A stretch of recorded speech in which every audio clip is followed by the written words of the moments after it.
Hello, good afternoon and welcome to the Education Exchange. We're talking about curriculum today. So hi Michelle, how are you today? I'm really good, thank you. It's the first day of our Easter break and the weather looks fabulous. I think, so what's not to be happy about? Well, that's lovely, but you're still in the office, I can see. I know. Yeah. Head teacher's job is never done.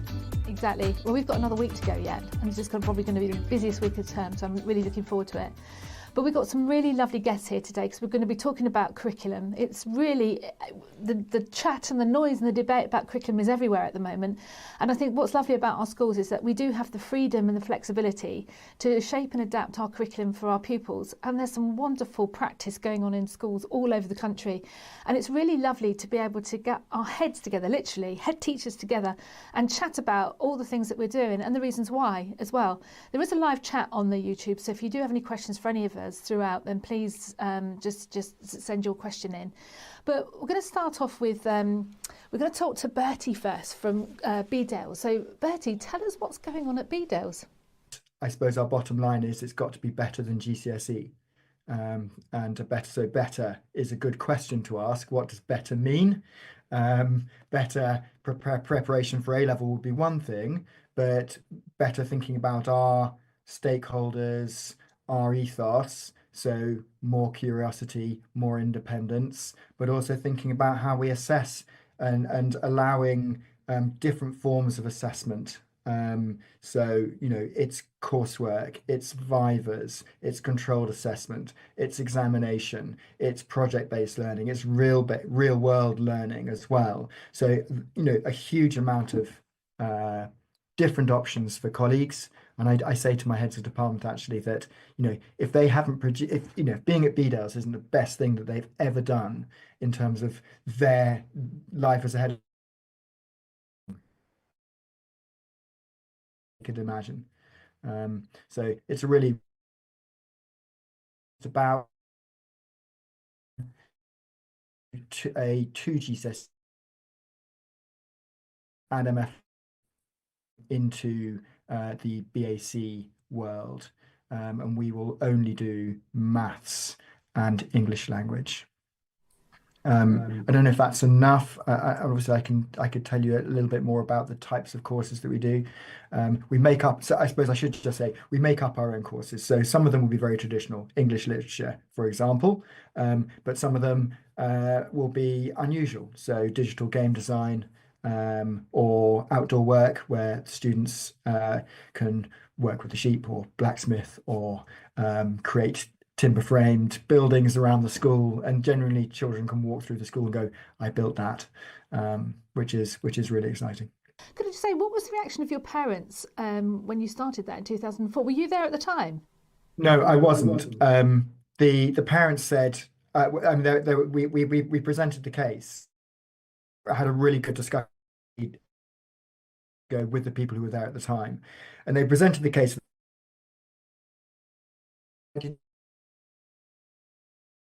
exactly what the school was about. And in the English education sector, that they had not that had not happened to them at that time. What they remembered was that in O-levels, schools created their own little consortia and created their own courses. So there was a Bedales plus 2 other schools consortia. They did an English literature O-level, and so it was normal practice before 1988 really, and before the national curriculum. Using our independence now, I think is important to say there are different ways of doing things. Actually, in the state sector, one of the where a lot of innovation is happening is in internal exclusion units or inclusion units, IAPs, and where there's a huge amount of creativity, but elsewhere it's really difficult to step outside of what everyone else is doing. That's brilliant, thank you. So along similar lines, Hugh from Latimer Upper, can we come over to you? Yeah, good afternoon. My name's Hugh. I'm the Deputy Head Academic at Latimer Upper School, and similarly to Bertie, we're on a very similar trajectory. We're currently in the planning stages for September 2027, when we're going to move to a 2 GCSE model, just English and Maths GCSE, and all our other courses will be internally designed.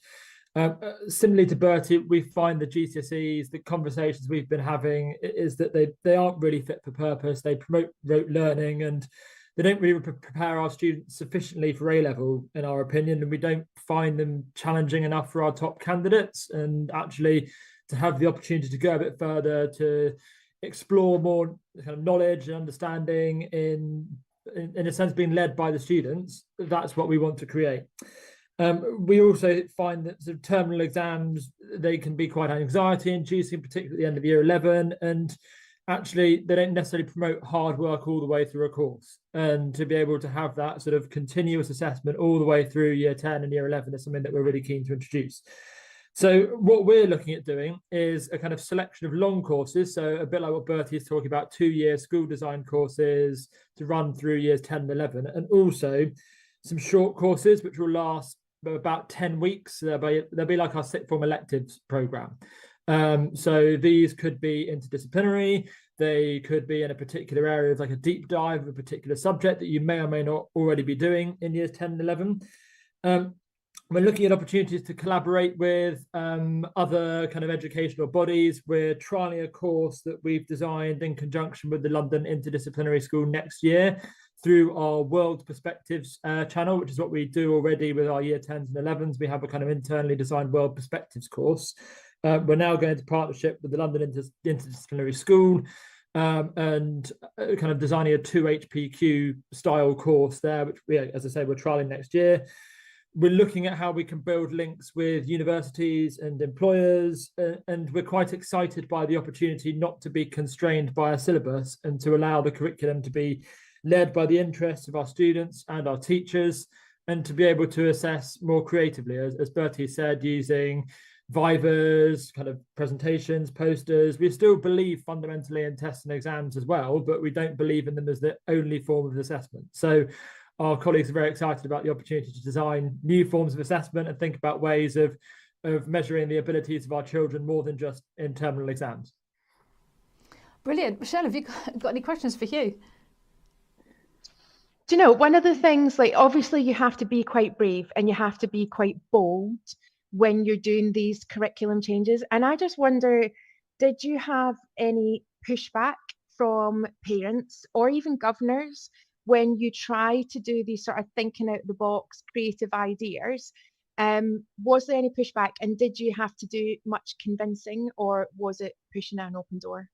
I mean, I think for us, we've always been a school that's wanted to innovate, and that's always spent a long time talking about the suitability of GCSEs. And at some point there was a time to stop talking and start doing. And I think we got to that point in September 2023 before I joined. And I think that was the moment where we decided to go for it and sort of thought, let's stop talking, let's start doing this. And if we truly believe in it, we need to do what's in the best interest of our children. The parents are very much on side with it. So we filled the school off our first choice list, having made no more offers than we have done previously for year 7 next year. So I think the market is there. I mean, it's not necessarily for everyone, but I think we've certainly found that it's been very easy to persuade parents, and we've spoken to them about the possibilities and the opportunities that these new ways of learning present. That's brilliant. And I'm just thinking that you're in an enviable position, really. You know, knowing your school the way I know it, you are in that position where you can do that. I think some of us couldn't be so brave at the moment just because of the nature of the school we are. I'm going to go over to Simon from the Beacon School. So welcome, Simon. Can you tell us about what you're doing and maybe your thoughts on what you're hearing at the moment? Hello everybody, yes of course, my name is Simon Detra. I'm Senior Deputy Head at the Beacon, which is a prep school, a boys prep school in Amersham in Buckinghamshire. And yeah, really identified a lot with what Bertie and Hugh said, and lots of similarities with what you said here at the Beacon. So our curriculum in years 7 and 8 is based around the PSB, which is the Pre-Senior Baccalaureate, and it's used in about 30 different schools. It is something which started off here at the Beacon, similar to what you said about, you know, GCSEs maybe not being fit for what we want them to do anymore. We had a similar approach here, and that's where the PSB has come from. What it is fundamentally about is getting our boys to think about skills as well as knowledge. And so we're talking about things like collaboration, leadership, independence, and we really want them to develop awareness of where their skills lie, what it is that they're good at, and where they could develop further. And I think the reason for that is that fundamentally we believe that the world of work which they will enter eventually will be so different for the world of work for somebody like me. I've been a teacher for nearly 25 years and probably will be for a few more years, but for them, their careers, they're very unlikely, I think, to have one career which they start off on and continue along that path for, say, the best part of 40 years of work, because the world is changing so quickly. And of course, AI and goodness knows what else mean that there will be jobs that they think they might want to do, which by the time they enter the workplace, those jobs will have become obsolete and won't exist anymore because they'll have been replaced by technology. And there'll be other jobs that haven't even been thought of, haven't even been invented yet. So they will need to be able to reinvent themselves. They will need to be able to think, okay, I'm good at this and I can apply that skill, that aptitude to this new way of working. And so for us, by trying to get them to think about that and to have that awareness of their skills from a very young age, we hope that that will better prepare them for the world of work that they will experience. Great, thank you. Just thinking about that, because obviously being in a boys' school, and I know we were going to we could go over to Tej a bit later, but Tej, I'm going to bring you in now because this is really interesting, because I know you've got quite a few badges of honour from your school days. I mean, I've got one significant one. I think you've probably got a few more than I did. Boys' curriculum and engaging boys. Do you want to jump in now? Thanks for sharing that publicly. Yes, I do have quite a few badges of honour that I can somewhat wear proudly. So approaching this, I've got about 300,000 thoughts on this. I'll try and sort of concise this into about 90 seconds. So really, just echoing every what everyone said. So looking at it purely from a boys' perspective, over the last sort of around 15 years, we've assessed just under 500,000 pupils in the UK around their perceptions towards their curriculum, their workload. So looking at subject demands, intellectual readiness to learn, how equipped and ready they feel in the work to get ready for work, and then the correlation to anxiety levels and mental health. It's not new news that we are facing such a huge increase in absenteeism. Attendance is dropping. I'm purely looking at this, but 70% of the schools we work with are deprived UK state schools, which, if you look at the comparisons between London and Lincolnshire as an example, and if you look at the comparisons between independent and state schools, where we're looking at how do we compete globally as a workforce, Simon, echoing your thoughts around just the evolution of AI, forgetting the last 15 years and the last 90 days, has really just changed the communication and the debate that we now need to focus on. But what's been really interesting is this question of what turns boys off, and why do, certainly from our data, why do boys get turned off faster than girls when it comes to just their ability to cope with the demands, the constraints, the anxieties of sitting exams and feeling like school is right for me, it's preparing me to be able to be successful. Thought number one. Mix that in with the just ever toxic cocktail of the sort of the tateism culture now online, and the accessibility to be able to self-diagnose on TikTok whether I have ADHD, and this extremist type of attitudes we're facing around who am I as an individual, what's my identity, and how do I win, how do I feel I'm going to succeed, how do I make money, and is school equipping me for this today? And you sort of have this perfect storm. And what we're facing, and certainly what I'm seeing from a lot of the data that we're gathering from schools, is it really comes down to two metrics. One, if they can feel like they can meet the demands in front of them, i.e. subject demands. I think the question around whether GCSEs are fit for purposes, I have my own thoughts for that. I got kicked out of 3 schools by the time I was 15. The only qualification I ever got was when I did my Viva. So Hugh, completely, obviously we have a history, Hugh, together, we work very closely together. The point around different types of assessments, the point around moving away from just rote academic learning that GCSEs do focus on, and real life context, I don't think is an option anymore. Because with this evolution of AI that's creeping in over the next kind of 3 to 5 years, and with this ever kind of increasing notion of singularity, most of the skills and the jobs that we have been preparing our young people for, especially boys, won't be an option. So unless we start to transition into contextual based learning, developing entrepreneurial mindset, looking at how behavior affects my outcomes, looking at how I can develop and understand myself more as an individual and my place in the world, and the only place I can really do that without the risk of redundancy, poverty, and getting hired or fired is in school. So we're facing this ever increasing anxiety with boys around the fact that I just don't feel I fit into school. I'm not feeling any more significant in school. So therefore I want to quit. I want to get into more vocational type learning, because I do want to, especially in some of these deprived areas that we're in. We're currently working with an academy trust in Scarborough, where the life expectancy of the child within a 5-mile radius decreases by 7 years.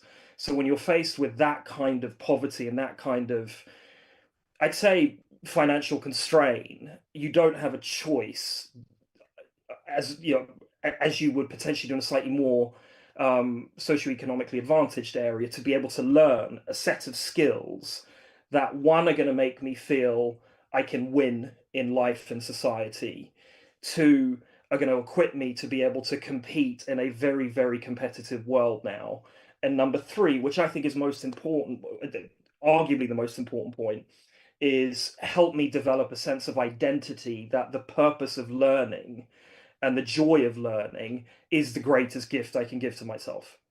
And that this is the fight that I feel we're up against with the sort of extremist online agenda that's taking place at the moment, versus us as institutions, and as I can say, everyone in this room is a thought leader.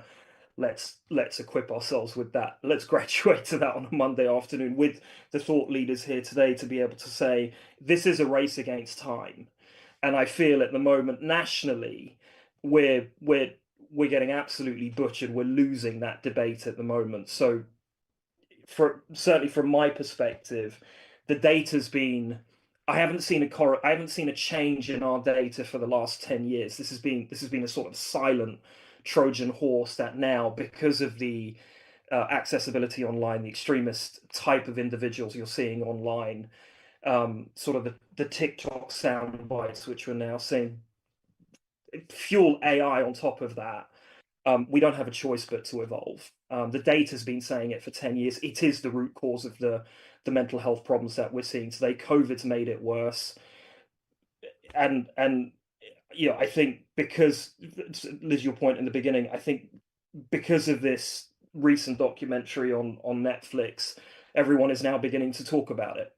But this isn't a new problem. It's been going on for the last 10 to 15 years. And there is a clear difference between boys and girls. Yeah, 100%. And I think if we were offering a curriculum that was exciting and stimulating, I think more children would probably want to come to school as well. So Michelle, over to you. Any questions? I'm just absolutely captivated by what Tej is saying. I think we've got a whole webinar on all of these different points, that sort of education of the whole child. And you're so right, Tej. It's that the documentary on Netflix that's gaining lots and lots of attention. I watched it. I'm a mum of 3 boys, and I was captivated by the acting.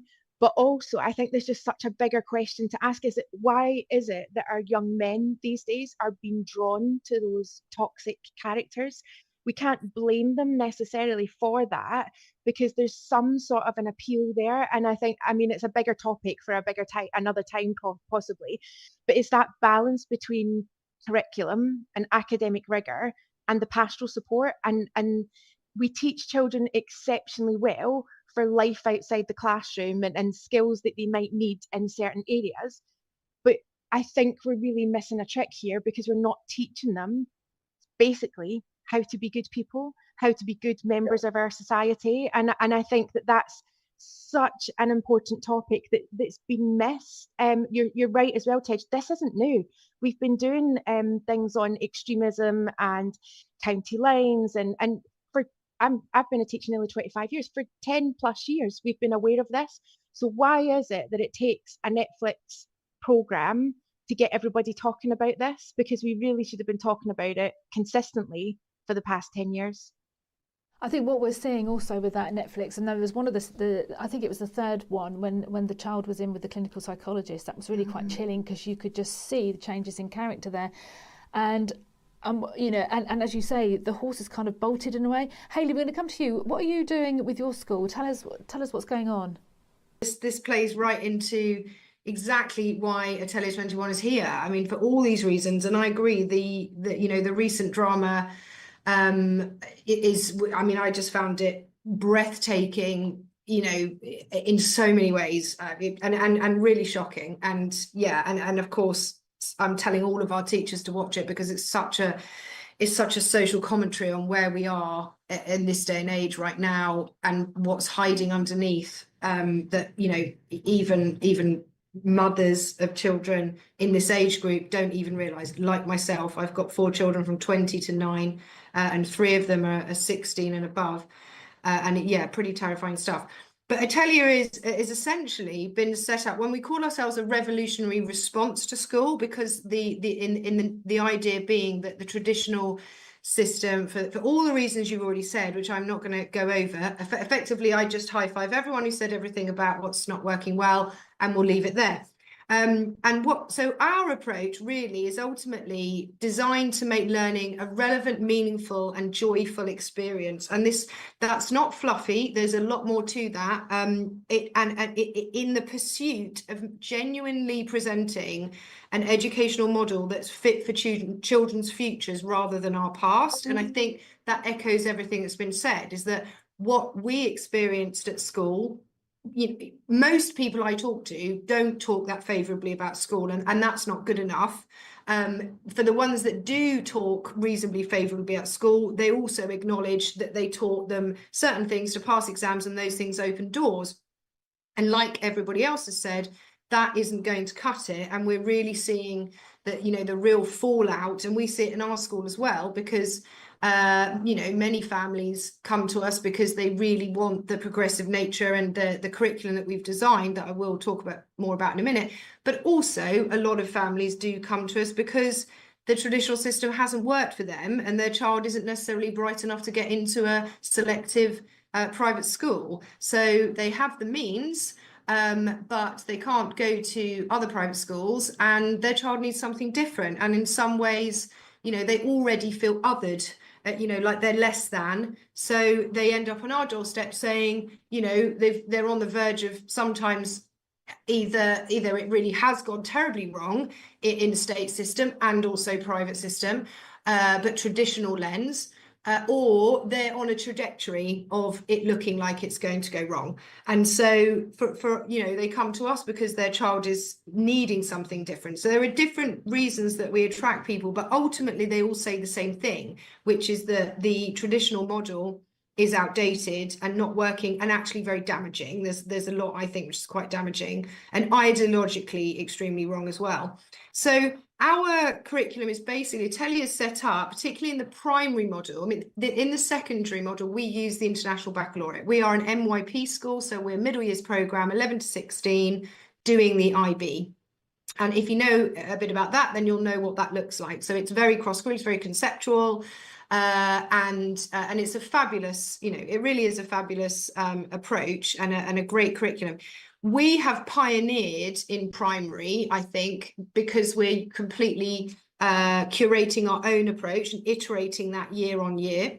And so what that looks like is 5 key pillars, which is cross-curricular project-based learning, Wild Fridays, which transfers then into rewilding opportunities in the senior school through the art and design of the IB. So Wild Fridays in our school means that every child throughout our primary spends all day playing in the woods from 4 years old to 11. And we almost have no input on that. So we started, when I first started the school, I was very conscious of like, oh, this, you know, we must appear to be making sure that there's like outdoor lessons and you know, there's a real cross-curricular approach, and this is just as rigorous when we're out in the forest. And then we realised that that's just nonsense, and that actually the amount of what they're getting just by having literally 5 hours of uninterrupted play all throughout the year in all weathers. I mean, our parents do not thank us. We've had bills for washing machines like you would not believe. I'm joking, but genuinely, it is head to toe mud. But I have a 9-year-old at the school who's going to be 10 in August, and I've been on a journey myself, because there's part of me that's going, is it okay that we're literally giving 20% of the time in our week to children up to 11 years old, nearly 12 years old, just free playing in a forest, and we're doing nothing. We've got no outcome, we've got no assessment, we've got nothing. And what I have seen in terms of, you know, the children in our school, the level of personal responsibility, the level of love for learning, the level of sociability and social abilities, and within this democratic culture that we foster. So therefore, 99% of any relationship management governance is held in the pupil body, which means basically we're very hands-off in terms of sorting out conflicts. So they learn incredibly quickly. They have huge voice and choice about what to do at their school, about how the school works, about what we stop, start, do more of, do less of. The rules are all made up within the school community. And this is very, very closely supported by adults at every level. And there are, of course, a whole policy around unacceptable zero tolerance behaviour, which just goes straight into the adult realm to be dealt with when it needs to be. But the vast majority of it doesn't need to be. And I do think that our curriculum is a huge reason for that. So the third part of our 5 pillars is entrepreneurship. So that doesn't just mean playing at running small businesses. There's a big element of that runs throughout the school, whether it be organising events, whether it be having your own business, which is supported by the school, which has happened many times and happens and is still happening by various pupils who have side hustles, which we support at school. A big business fair where all children are involved in making products and services, and that's supported with our own curriculum sort of for about 6 weeks, as a sort of entrepreneurship is taught, as well as an opportunity to have fun with that at the end of the year. But it's also the culture, the pedagogical lens, and very much the learning power approach, the learnish and the metacognitive oracy and talk tools that we use every single day in every classroom. That is a huge part of the entrepreneurship curriculum. So it's more than just playing at business and playing at, you know, creating ideas and creating things and going out and selling them. That's one part of it. The mindset of who am I? How do I learn to know myself, grow myself, and help others and do some good in the world? That's really what our entrepreneurship is about. And we're excited because we're about to, many of you may have heard of Big Education. They run School 360, School 21 and Surrey Square, and they're writing a book about various different pioneering models, and we've contributed to the chapter on entrepreneurship, which I'm really excited about, because we really need to raise you know, the conversation about entrepreneurship in education, and particularly in primary. And so the 4th and 5th areas of our curriculum are academic lessons. We still teach lessons, maths and English, like everyone else. And we do workshops. So every Wednesday afternoon is dedicated to different workshops that children elect to be part of for the whole afternoon. And again, they are usually, they're either sociably minded, so they're sort of charitable pursuits, or they're art focused. So there'll be things like the arts focus. So things like radio production, podcasting, sculpture, art, cartoon making, creative writing, tapestry, and you know, a whole world of things, and they can move around. And again, there's no specific outcome or assessment tool to this either. And what we're doing is we're referencing the national curriculum for art, design, and technology. And we're working in reverse. We're working with what children can do and want to do, and then working very hard to make sure that we are referencing the national curriculum to kind of tick the boxes.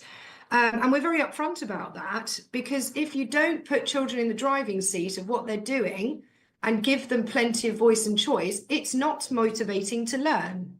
It's just not rocket science. It's just not rocket science. You know, if you give them a choice about what they want to do, they're more motivated to do it. And, you know, we can tick those boxes, particularly in primary, you know, we can tick those boxes much more easier than we think. But what we're actually doing, the most exciting thing that Atelier is doing, and I've seen that just recently, we just had a big share, which is a big family exhibition we do every term, where all the learning is kind of displayed like a museum, and it's incredible. And in particular, what we're doing in project-based learning from reception to year 3, encompassing year 3, I mean, it goes all the way to year 6, but what we're doing and the divergent nature of the emergent curriculum in maths and English, and how that's utilized and how that's being driven by the children's own really divergent gamified ideas, and how our teachers are then teaching maths and literacy through these completely immersive projects.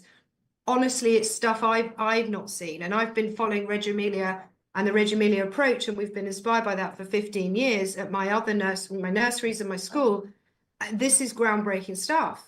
And so I think, you know, the conversation between everything everyone else was saying about courses at 16, post 16, to find these, you know, genuinely relevant ways of creating assessment programs, it's the same conversation, because what we need is motivated young people who can think for themselves, be curious, be imaginative, be joyful in their learning, so that they love learning for life.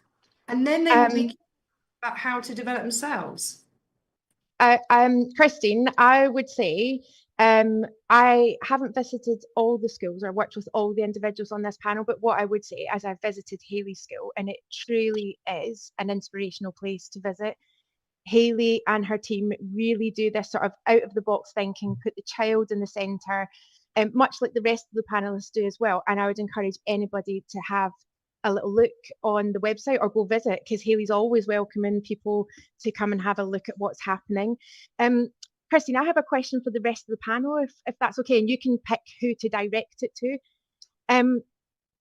But we've still got, or do you want me to hold on to that, and do you want to go to Francesca first? Yeah, let's go to Francesca, then we can find questions. That'd be great. Francesca. Okay. Hi everyone, good afternoon. Hayley, your school sounds incredible. I would definitely love to come and visit. So I am the executive head at Auckland College in Liverpool. And I guess what makes us so unique is that we are open from 7:30 till 6 p.m, 51 weeks of the year.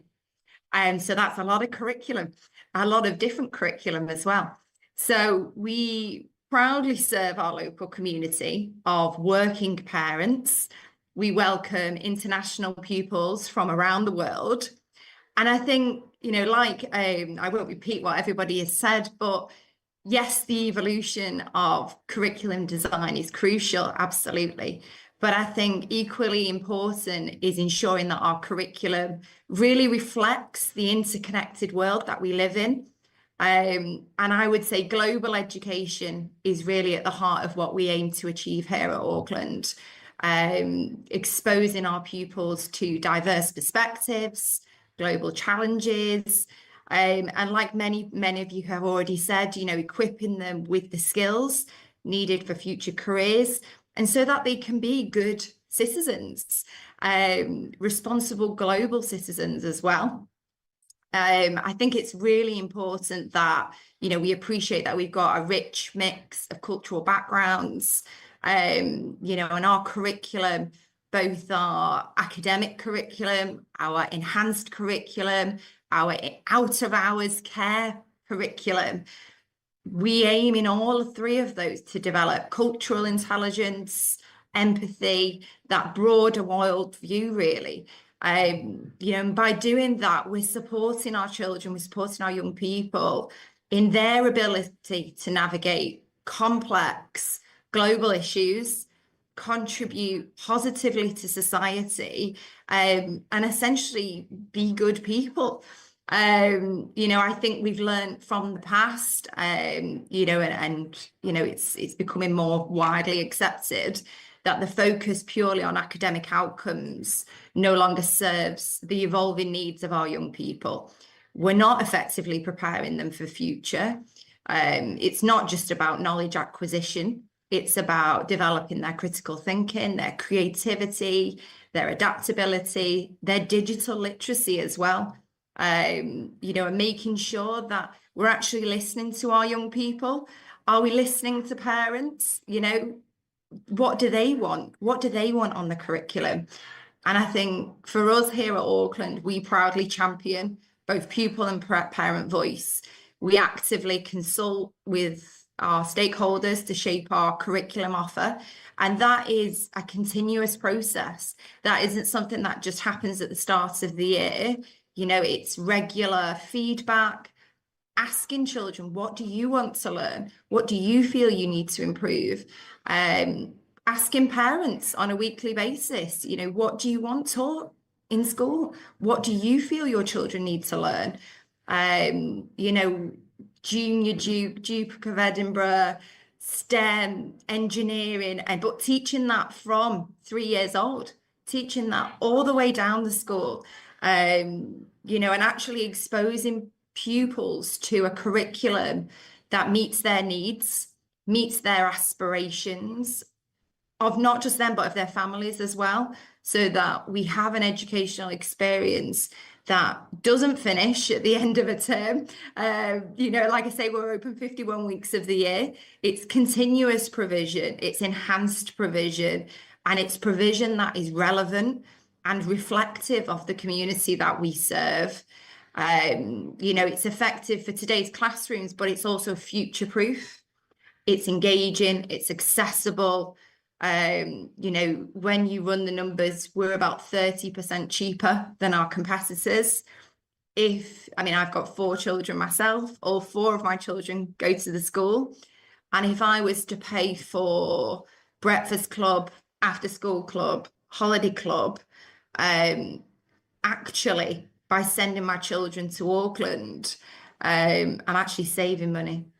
So my pupils, my children, I get an education 51 weeks of the year. At 6 o'clock, we actually have to say to the children, you need to go home now. It's 6 o'clock.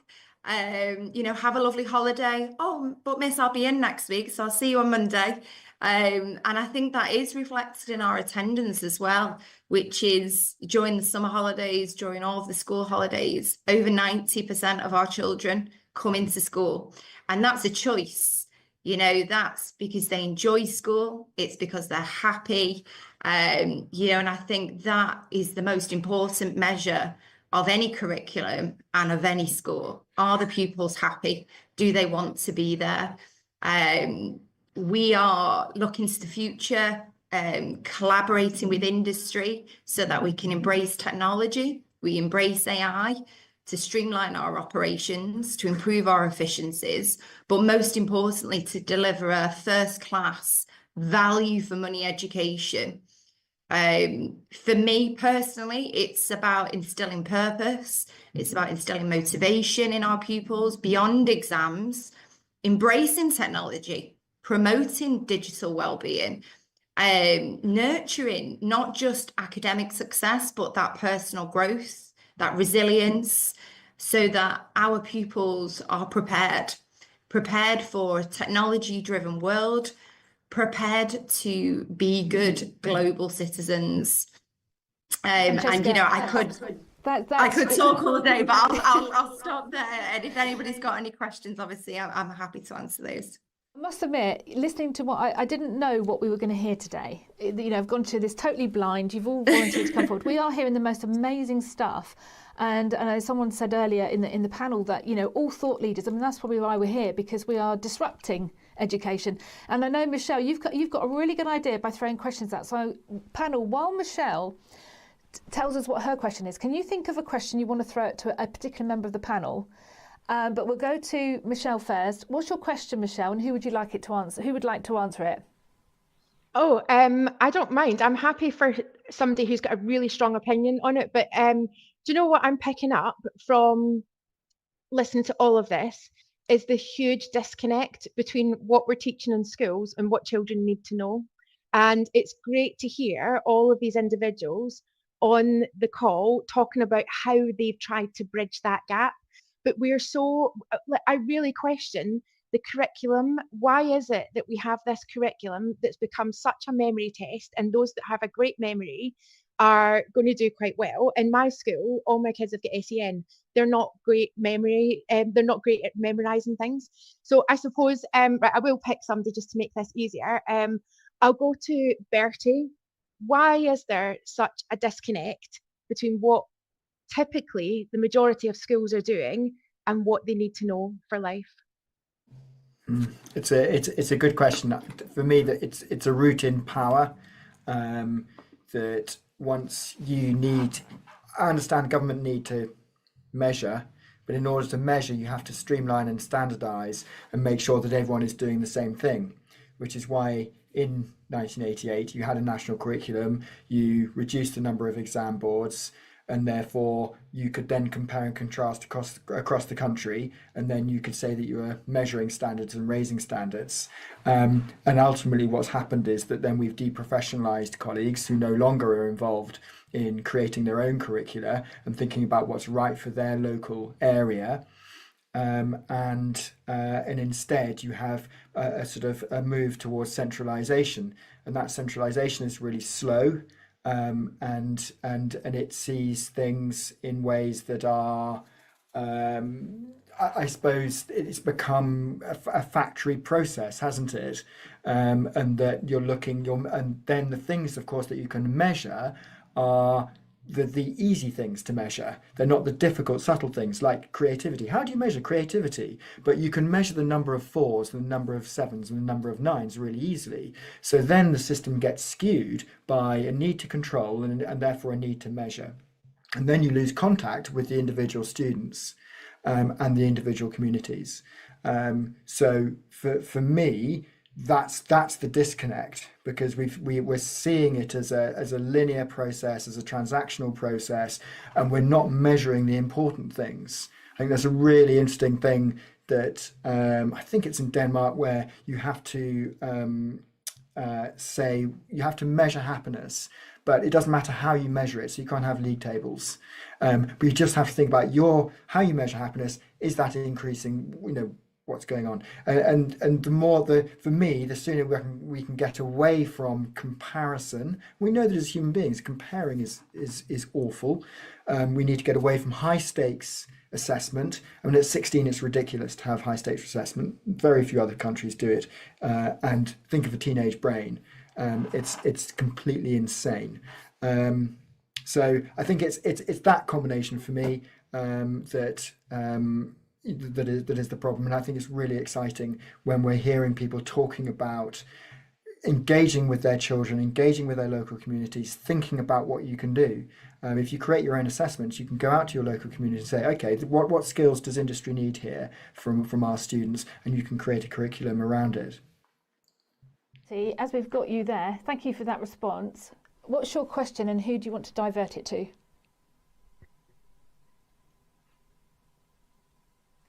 Bertie, do you have a question for someone on the panel? Sorry, could you give me a moment and I'll think of a question? Yeah, absolutely. So Simon, let's go Christine, to you. oh, sorry. Sorry, Hayley, go on. No, it's Michelle. Sorry. Ted has just sent me a message to say that he's got a point on this, and I just wondered if we could link it to what Bertie's just been saying. Yeah, definitely.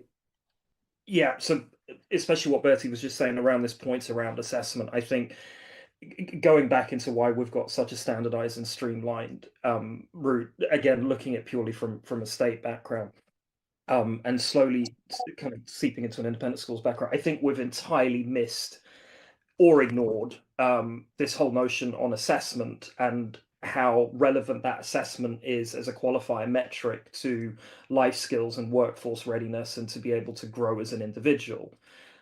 Equally, I think the second point in all of this, and this may be a little controversial, is I think the debate necessarily is not whether math, English, or GCSEs are good or bad.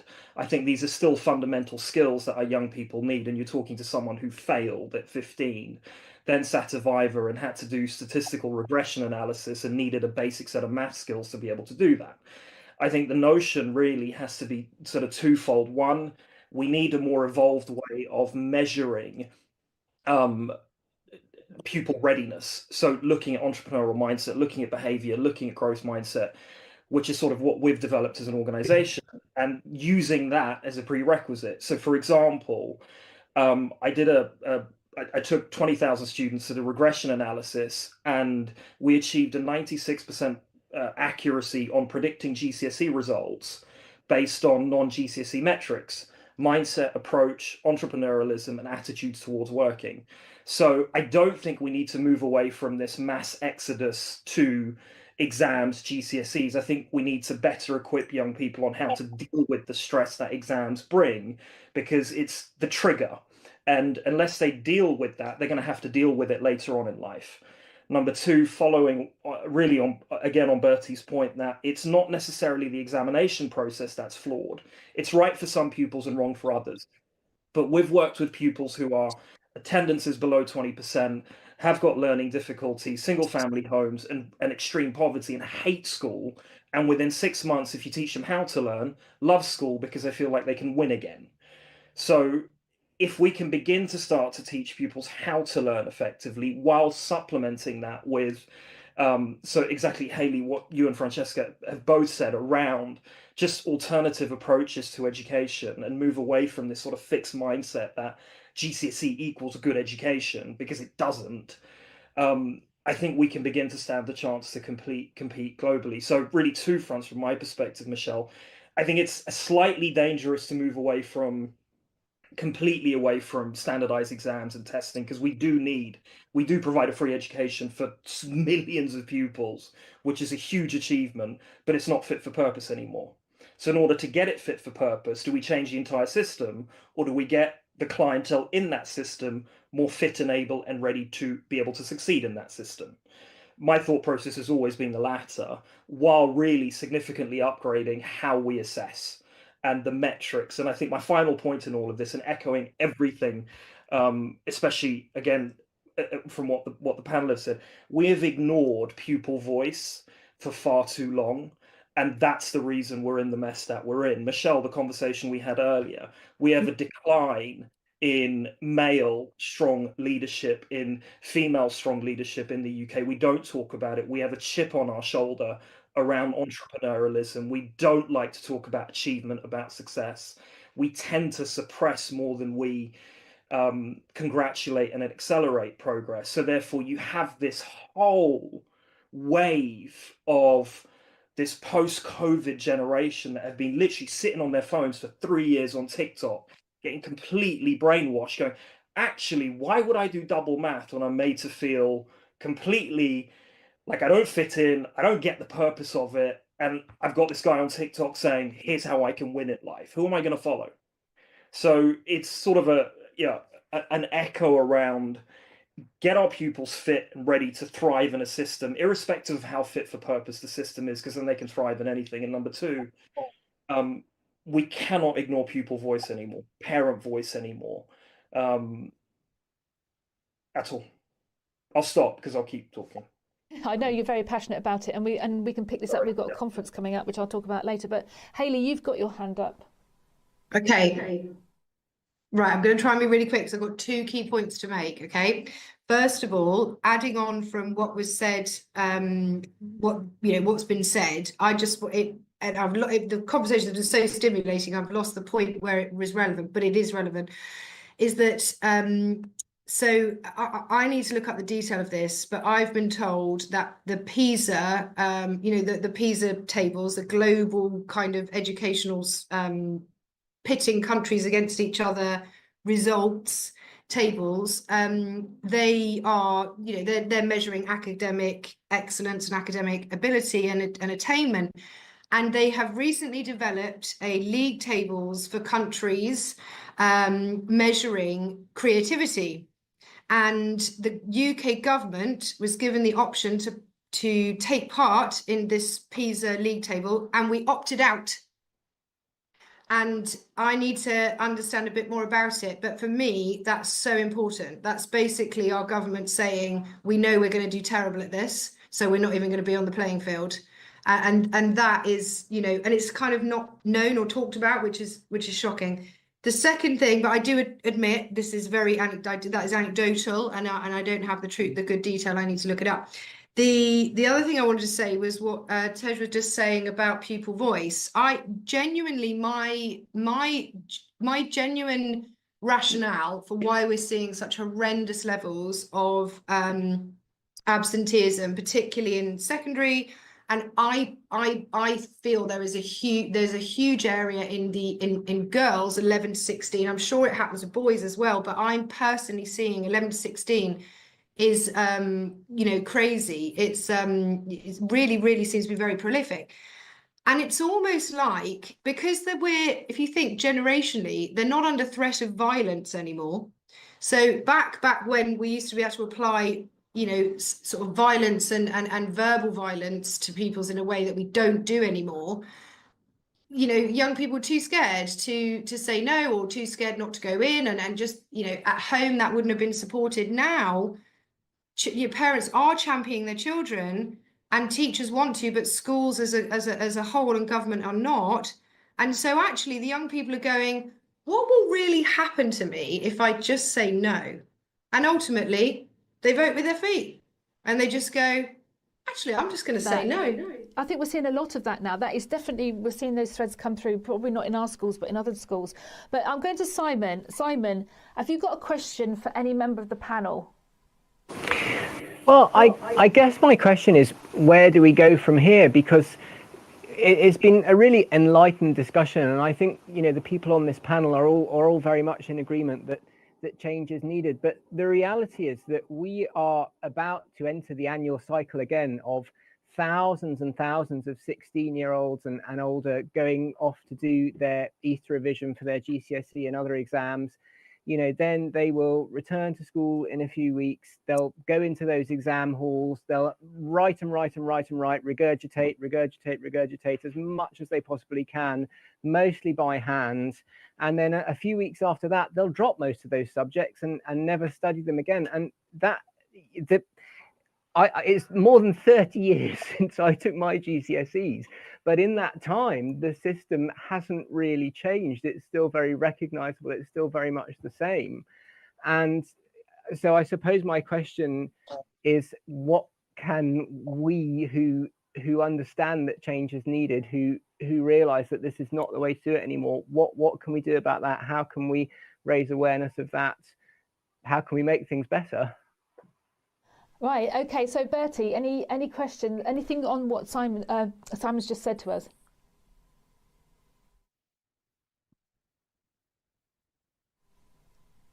Can you hear me, Bertie?